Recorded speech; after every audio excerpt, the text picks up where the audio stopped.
Alors, je vais rapidement vous parler de la propriété 3 dans la leçon. Cette propriété, donc, elle concerne le grand 3 petit 2. Comment additionner des vecteurs ou bien multiplier un vecteur par un nombre réel. Comment obtenir les coordonnées de ces nouveaux vecteurs. Enfin, nouveaux non, parce qu'on a déjà appris à additionner des vecteurs et à multiplier des vecteurs par un nombre. On a vu la signification géométrique dans la partie 1 et maintenant on va voir comment on fait quand on a les coordonnées. Alors la propriété 3, elle dit la chose suivante. À partir du moment où vous avez un vecteur u de coordonnées x, y dans un repère et qu'on prend un nombre réel k, eh bien alors le vecteur k fois u, il aura pour coordonnées k fois x et k fois y en ordonnée.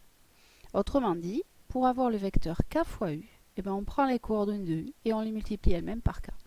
Alors ça par exemple, ça nous permet d'avoir les coordonnées de 2 fois le vecteur u.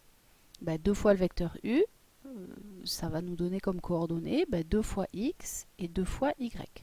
Si je dois faire une petite illustration, je dirais que voilà, si on est dans un repère OIJ, on a le vecteur u, par exemple qui est ici. Là on a u. Si je veux 2u, eh ben, je le remets ici. Voilà, donc là en grand j'ai le vecteur 2u. Et comment faire pour avoir ces coordonnées? Eh ben, je regarde son abscisse, elle est ici. Eh ben, 2u, son abscisse c'est le double. Voilà, de l'abscisse de 2u, c'est-à-dire ici, là, c'est ce segment en pointillé, eh ben, c'est le double de celui-là. Voilà. Et en ordonnée, c'est pareil, l'abscisse de u, elle est là, ben, l'abscisse de u, c'est le double. Voilà. On peut avoir les coordonnées de 1 demi de u, c'est-à-dire la moitié, de moins 1 demi de u, qui va être moins 1 demi fois x, moins 1 demi fois y, en fait. Le coefficient par lequel on multiplie u va nous donner le coefficient par lequel on multiplie les coordonnées. Bon.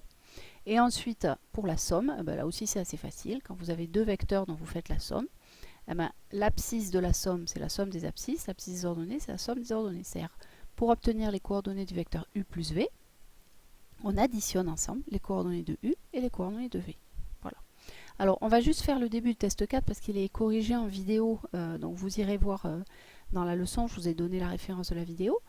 Mais pour illustrer ce que je disais, donc si vous avez le vecteur u qui a comme coordonnées 3, 2, quelles sont les coordonnées de 2u?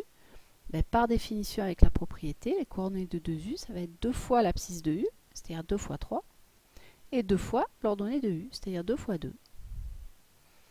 Autrement dit, le vecteur 2u, il a pour coordonnées 6, 4. Pareil, on va faire un petit dessin. Alors, voilà. Donc, dans ce repère, voilà le vecteur u.